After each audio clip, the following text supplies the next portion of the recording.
how enjoyable was that to have that game available to you and to be able to pull it out under pressure today? Yeah, it was great to be able to play well on moving day. You know, I try to just stay focused on what I did the last 2 days, play within myself, you know, do what I can control, just keep my rhythm, especially in the wind, and that was my only focus, and whatever happened after that was out of my control, and I did that very well today. I'm curious what sort of things, as I get your scorecard up and we see just how unreal you were out there today, that you are saying to yourself in your mind as you plot your way around the golf course. Literally over every shot I have my key thoughts, and that's all I'm telling myself.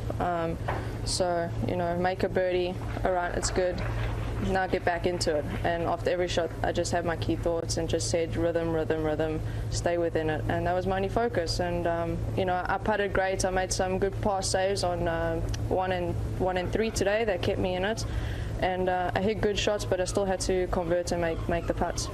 Yeah, I want to show you this highlight here. We just saw some of these scenes, but on 17.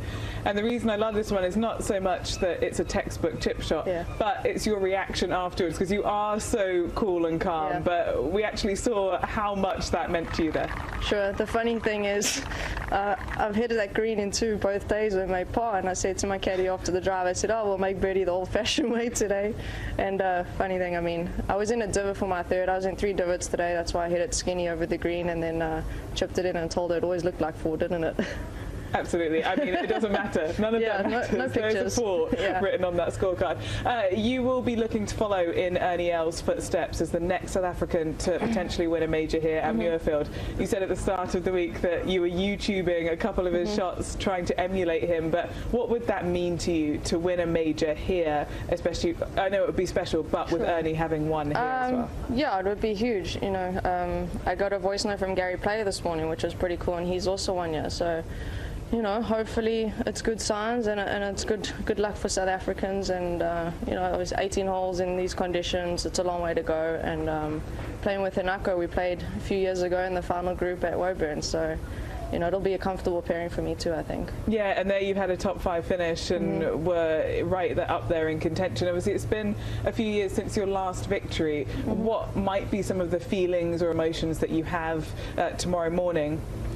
Yeah, it's always difficult, the long mornings. Today when yesterday when we saw the 3:30 tee time, that's tough. You know, you got to pace yourself. I just try to have a late breakfast, take it easy, and going to have to do the same tomorrow. And you know, the rest will take care of itself hopefully, and try to stay calm. There's going to be nerves, but as long as I try to keep doing what I'm doing, that's the only thing I can control. We thoroughly enjoyed watching you compile that 64 today, Ashleigh. Thank you, and best of luck tomorrow. Thanks very much. Yeah, Gary Player in the late 50s, Ernie Els here, 2002 winners, Ashleigh Buhai perhaps tomorrow. Some of the highlights started early, just rolling those putts in. Really didn't miss a shot either. And she really looked effortless out there. You heard her say that in her interview. She ended up in 3 divots today. I think that was just about the only thing that could have stopped her out on this golf course. But guess what? It didn't. And it still didn't. I mean, just flawless round of golf. She talked about how much she's focusing on her rhythm and her tempo, which, I mean, we always hear the old adage, when it's easy, when it's breezy, swing easy, but she really epitomized that out on this golf course today.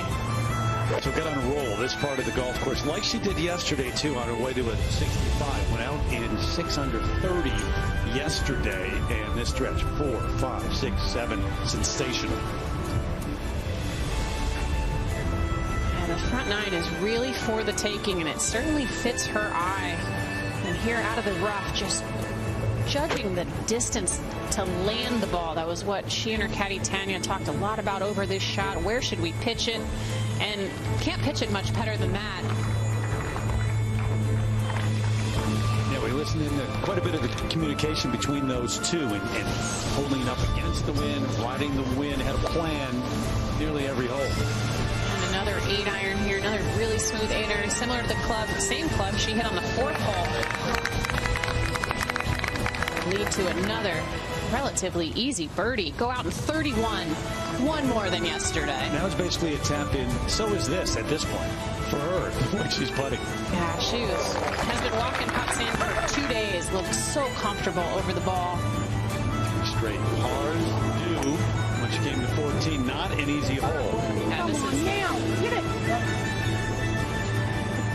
Tanya's yelling at the ball. But, I mean, second hardest hole of the day out on this golf course, and that might have been the shot of the day into a severe wind. Followed it up with just dead center putt. Yeah, because she really doubted or questioned whether it was going to carry that bunker, and then up at 17. Saw this a moment ago. So, all right, go ahead and hit the green in 2 for 2 straight days, make par, and then this.